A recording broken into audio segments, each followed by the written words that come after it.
চলিব রূপজ্যোতি কর্মী গুন্ডাগিরি না চলিব এই জ্যোতি কর্মীর বিধায়ক খারিজ করা ইনকলাব জিন্দাবাদ জ্যোতি কর্মী গো ব্যাক বিজেপি সরকার go back Himanta Biswa Sarma মুর্দাবাদ BJP সরকার। আপোনালোকে জানে যে যোৱাকালি অসম বিধানসভাত ইতিহাসত নোহোৱা ঘটনা ঘটিছে যে বিজেপিৰ একাংশ বিধায়কৰ পৰা আৰম্ভ কৰি মন্ত্ৰীসকলে গোমূত্ৰ সেৱন কৰি তেওঁলোকৰ মানসিক বিকাৰগ্ৰস্ত হৈছে আৰু তেওঁলোকে সেই বিকাৰগ্ৰস্তৰ ফলত তেওঁলোকে দিনে দিনে অৱনতিৰ ফালে গমন কৰিছে। ইতিমধ্যে দেখিছে যে যি সময়ত বিধায়ক অখিল গগৈ ডাঙৰীয়াই অশোক সিংগাল মন্ত্ৰী অশোক সিংগালৰ নামত যি সময়ত দুৰ্নীতিৰ বিৰুদ্ধে এক প্ৰস্তাৱনা আনিছিলে ঠিক সেই সময়তে উপাধ্যক্ষ ডাঙৰীয়াই অখিল গগৈক নিলম্বন কৰিবলগীয়া হৈছে আৰু সেই একে সময়তে পুৰণি বাগবৰ সমষ্টিৰ সন্মানীয় বিধায়ক শৰ্মান আলী ডাঙৰীয়াই প্ৰশ্ন উত্থাপন কৰাত বিধায়ক ৰূপজ্যোতি কৰ্মীয়ে যেনেদৰে বিধানসভাত অশ্লীল গালি গালাজৰ পৰা আৰম্ভ কৰি যি আচৰণ কৰিছে সেয়া অসমৰ ৰাজনীতিত কোনোদিনে হোৱা নাই।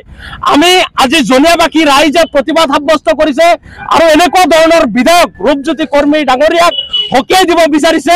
লগতে অসম বিধানসভাৰ অধ্যক্ষ ডাঙৰীয়ালৈ আমি আবেদন জনাইছো যে এনেকুৱা ধৰণৰ মানসিক বিকাৰগ্ৰস্ত যি বিধায়ক আছে তেখেতসকলৰ বিধায়ক পদ খাৰিজ কৰিব লাগে আৰু তেওঁলোকক তেজপুৰৰ মানসিক চিকিৎসালয়ত ভৰ্তি কৰাব লাগে যেতিয়ালৈকে তেওঁলোকে সম্পূৰ্ণভাৱে নিজৰ আগৰ মানসিক স্থিতিলৈ ঘূৰি নাহে তেতিয়ালৈকে তেওঁলোকৰ বিধায়ক পদ খাৰিজ কৰিব লাগে। আজি আপোনালোকে জানে যে অসমৰ মুখ্যমন্ত্ৰী হিমন্ত বিশ্ব শৰ্মা ডাঙৰীয়াই সদায় কৈ থাকে যে আমি ভাৰতবৰ্ষৰ ভিতৰত অসমখনক শ্ৰেষ্ঠ 5খন ৰাজ্যৰ ভিতৰত গঢ় লৈ তুলিম।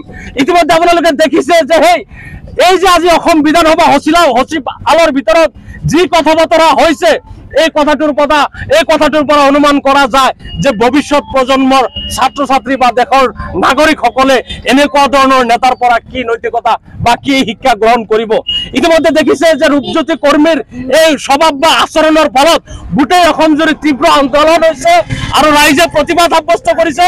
আমিও তীব্ৰ ভাষাৰে নিন্দা জনাইছো আৰু ধিক্কাৰ জনাইছো এনেকুৱা ধৰণৰ বিধায়কসকলক যাতে অসম বিধানসভাৰ সচিবালয়লৈ পূৰ্ণ চিকিৎসা নকৰালৈ যাতে ভিতৰলৈ সোমাবলৈ নিদিয়ে তাৰ কাৰণে আমি দাবী জনাইছো। চলি থকা অৱস্থাত ৰূপজ্যোতি কৰ্মীৰ যি অহবালি যি অভদ্ৰামী এইটো কেতিয়াও মানি ল'ব পৰা কথা গ্ৰহণযোগ্য নহয়।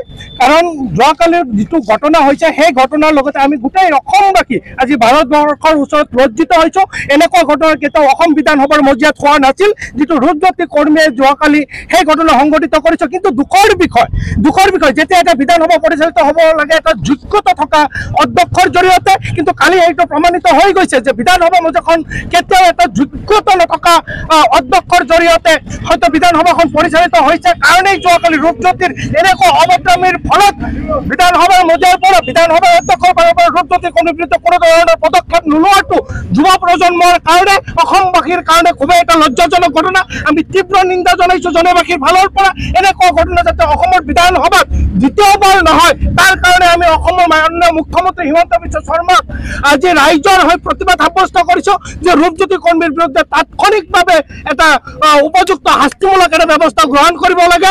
নহয় এনেকুৱা ঘটনা যদি পুনৰ বিধানসভাৰ মজিয়াত সঘনাই হৈ থাকে তেনেহ'লে অসম চৰকাৰে নৱপ্ৰজন্মক কি এটা মেছেজ দিব বিচাৰিছে সেইটো হিমন্ত বিশ্ব শৰ্মা চৰকাৰে স্পষ্টীকৰণ আমাক দিব লাগে। গতিকে আমি ৰাইজৰ হৈ প্ৰতিবাদ সাব্যস্ত কৰিছো যে অতি সোনকালে ৰূপজ্যোতি কৰ্মীৰ বিৰুদ্ধে এটা বিহিত ব্যৱস্থা গ্ৰহণ কৰিব লাগে। ধন্যবাদ। ইতিমধ্যে আপোনালোকে চাই আহিলে যে আমি কি লৈ প্ৰতিবাদ কৰিলো। যোৱাকালি যি বিধানসভাৰ ভিতৰত যি অশ্লীল গালি গালাজ আৰম্ভ কৰিছিল ৰূপজ্যোতি কৰ্মী বুলি মই এটা কথা ক'ব পাৰোঁ যে ৰূপজ্যোতি কৰ্মী এটা মেণ্টেল পাগল হয়। তেওঁক অতি সোনকালে বিজেপি চৰকাৰে বিজেপিৰ যি MLA পদৰ পৰা খাৰিজ কৰি তেওঁক মেণ্টেল হস্পিটেললৈ পঠিয়াই দিবলৈ আহ্বান জনাইছোঁ। কিয়নো আজি আপোনালোকে যিটো চাইছে যোৱাকালি যে বিধানসভাৰ ভিতৰত মাৰিব গৈছিল এজন বিধায়কক মাৰিব যোৱাটো কিমান দুৰ্ভাগ্যজনক আমাৰ অসমৰ এই নামটো লৈ আমি অসমৰ বিধানসভাৰ ভিতৰত যে এনেকুৱা অৱস্থা এনেকুৱা অশ্লীল এটা ঘটনা হৈ গৈছে আমি লজ্জাবোধ কৰিছো অসমৰ ৰাইজ হিচাপে। আপোনালোকে দেখি আহিছে যে বিধানসভাৰ ভিতৰত যদি অখিল গগৈ এটা কথা লৈ প্ৰটেষ্ট কৰে সেই লৈ অখিল গগৈক 10 মিনিটৰ কাৰণে নাইবা কিবা সময়ৰ কাৰণে ছাছপেণ্ড কৰি দিয়া হয়।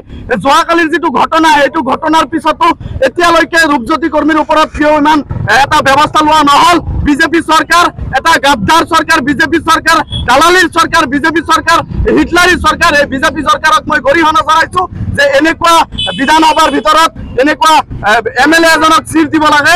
এই ৰূপজ্যোতি কৰ্মীয়ে বেয়া কৰি থাকে সকলো সময়ত বেয়া কৰি থকা এজন বিধায়কক কেনেকৈ সাহস পালে, যে এজন বিধায়কক এনেকৈ মাৰিবলৈ যোৱা কেনেকৈ সাহস পালে? তেওঁ অতি সোনকালে কৰায়ত্ব কৰিব লাগে, তেওঁক শাস্তিমূলক ব্যৱস্থা তেওঁৰ বিষয়ে ল'ব লাগে।